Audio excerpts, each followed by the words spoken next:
देखिए हमने आ गई नहीं, अब गया स्टेशन पर। आई सारा लोग जा रहा बा। आ जाएंगे ऑटो करेंगे।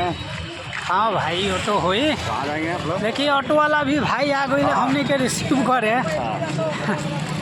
तो चलिए हमने ऑटो पकड़े जा रहा बनी पूरा लोग बैठे। कहाँ जाना आप लोग को? हमने के जाए के बाद रामपुर खेल परिसर। खेल परिसर। हाँ। कितना आदमी आप लोग? लगभग 35-50 से ऊपर वाली। 150 रुपये गाड़ी लगेगी आपको। ना गाड़ी ना पैसेंजर में चलिए। 20 रुपये सवारी। तो गया कॉलेज खेल परिसर। हाँ ये गया कॉलेज। ऐसे तो बोल रहे 150 रुपये गाड़ी तो कह के नहीं, ऐसे पैसेंजर के साथ आएंगे। 20 रुपये सवारी।